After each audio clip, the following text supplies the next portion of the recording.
اگر کوئی دعا میں یہ کریں یا اللہ آپ ہمیں عطا کیجئے تو ہم کہتے ہیں کہ یہ دیوبندی ہے، اور کوئی یہ دعا کرے یا اللہ تو مجھے عطا کر تو کہتے ہیں ہاں یہ سنی ہے۔ تو کیا اللہ کو تو کہنا یہ صحیح ہے، اور کیا ہم اللہ کو آپ کہہ کر کے مخاطب کریں یا اللہ آپ ہمیں عطا کریں تو کیا یہ صحیح ہے؟ اردو زبان میں تفرید و توحید کے لیے تو اور تیرے کا استعمال ہوتا ہے، جی جی، اور جمع کے لیے آپ کا استعمال ہوتا ہے، اور ادبن بھی یہ ہوتا ہے اور جمع کے لیے بھی ہوتا ہے۔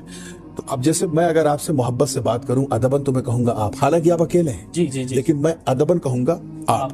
آپ کا جو معاملہ ہے وہ یہ ہے کہ آپ ادبن بھی کہا جاتا ہے اور تفریدن بھی کہا جاتا ہے، کسی ایک کو بھی آپ کہا جاتا ہے، جمع کے صیغے میں، جی ہاں کسی ایک کو بھی آپ کہا جاتا ہے، ادب کے لیے بھی آپ کہا جاتا ہے اور جمع کے لیے بھی آپ کہا جاتا ہے۔ جی جی، تو جو ہے وہ کسی بھی کنڈیشن جمع کے لیے استعمال نہیں ہوتا، وہ صرف ایک کے لیے ہوتا ہے۔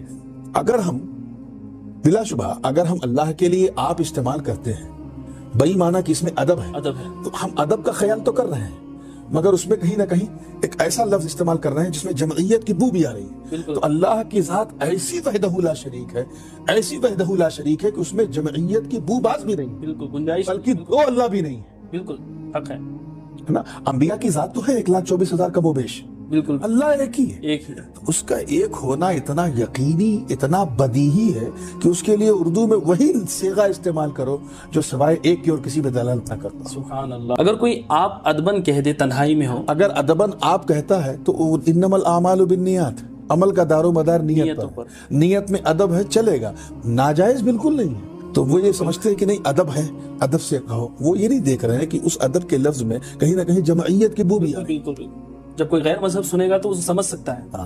تو اس لیے ایک پہچان ان کی بن گئی ہے آپ کہنا، اس لیے جب کوئی آپ کہتا ہے تو اس کو یہ کہہ دیتے ہیں، لیکن یہ کوئی ضروری نہیں ہے، ضروری نہیں، یہ ضروری بالکل نہیں ہے، نہ اس میں نہ یہ حرام ہے نہ مکروہ ہے، کچھ نہیں ہے۔ جی سبحان اللہ۔